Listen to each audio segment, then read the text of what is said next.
रहेंगे। आप देखो संसार के अंदर आपने अनुभव भी किया होगा, हम भी रोज अनुभव कर रहे हैं कि किस प्रकार से लोग मरने के बाद भी, प्रेत योनि प्राप्त करने के बाद भी, देवता योनि प्राप्त करने के बाद भी, पितृ योनि प्राप्त करने के बाद भी कैसे शरीरों के अंदर घूमते रहते हैं। किस लिए वो शरीरों के अंदर प्रवेश करते हैं? वो शरीरों के अंदर अपनी कामनाओं की पूर्ति के लिए प्रवेश करते हैं।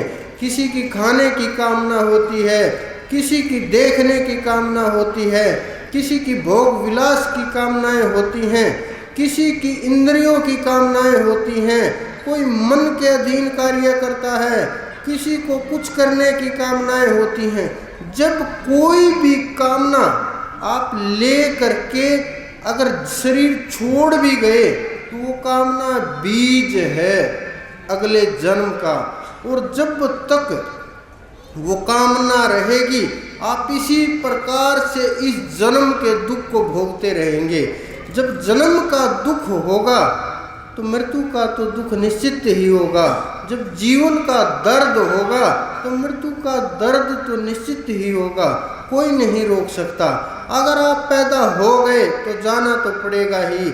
अगर आपने जाने से पहले पूरी तैयारी कर ली, सब कुछ अपना जो करने आए थे वो कर लिया, अगर आपने उस परम चेतना को प्राप्त कर लिया, अगर आपने उस पूर्ण ब्रह्म को प्राप्त कर लिया, आपने स्वयं की खोज कर ली तो सब कुछ प्राप्त कर लिया। अगर आपने उसको नहीं प्राप्त किया तो कुछ भी प्राप्त नहीं किया। आप इसी प्रकार से सृष्टि चक्र में घूमते रहोगे, घूमते रहोगे, घूमते रहोगे, कुछ नहीं हासिल होने वाला। फिर पैदा होगे, फिर चले जाओगे। जितना भी आप संचय करोगे, कितना भी संचय कीजिए, किसी प्रकार का भी संचय कीजिए, आपका संचय किया हुआ सबका सब कुछ यहीं रह जाएगा। केवल एक ही चीज साथ जाएगी। आप कितना भी कुछ कर लो नहीं ले जा सकते, वो है सत्य।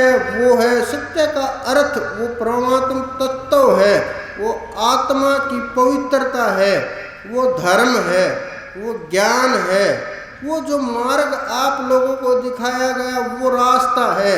जो आपने नाम की कमाई की वो है, जो आपने ध्यान का समय दिया वो है। आपने अपने आप को कितना जगाने का प्रयत्न किया, आपने अपने आप के ऊपर कितनी पकड़ की, आपने खुद को कितना मजबूत किया, आप अपनी आत्मा के साथ कितने समय रहे, ये चीज़ ही आपके साथ जाएगी।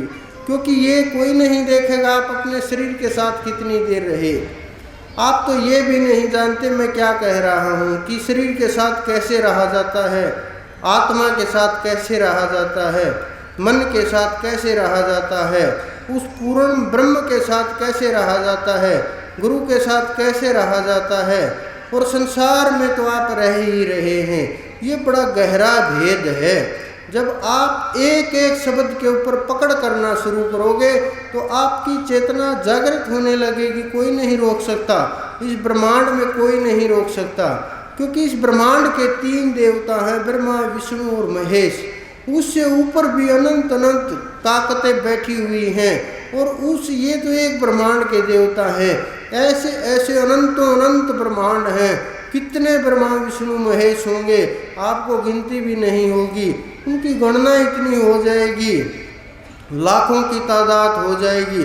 जब उनकी लाखों की तादाद होगी तो इस संसार में जीवों की तादाद कितनी होगी। आप अनुभव कीजिए, सोचिए। आपका जो शरीर का प्रेम है, क्योंकि शरीर से बहुत ज़्यादा प्रेम होता है और शरीर से ही सारे भोग भोगे जाते हैं।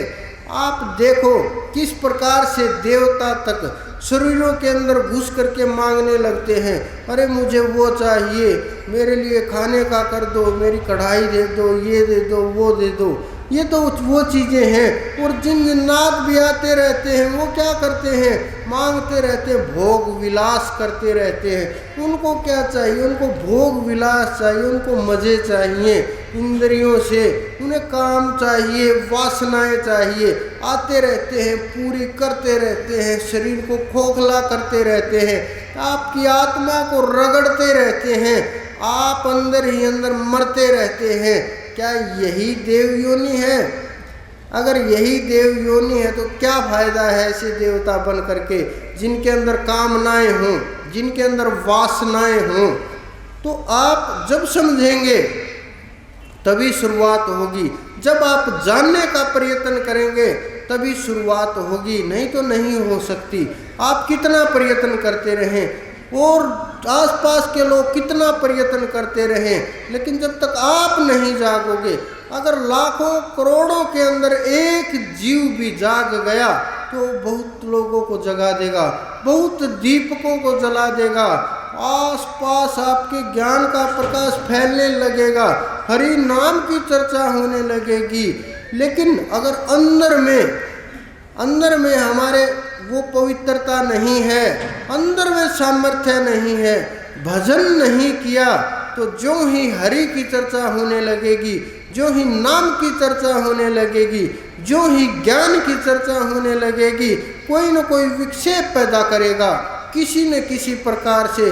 चाहे सांसारिक वस्तु का कुछ उदाहरण देने लगे, सांसारिक विषयों के ऊपर चर्चा होने लगे, कुछ कामनाओं के ऊपर चर्चा होने लगे, इधर उधर की चुगलियां होने लगे, कुछ न कुछ विक्षेप पैदा होने लगेगा, ये मन निंदा की ओर खींचने लगेगा, आपको इस प्रकार से आगे नहीं बढ़ने देगा। क्योंकि मन का बड़ा खतरनाक काम है। मन को पता है कि अब ये मरने वाला है, तो ये मन छटपटाने लगता है, मन तड़फने लगता है कि किसी प्रकार से मैं ना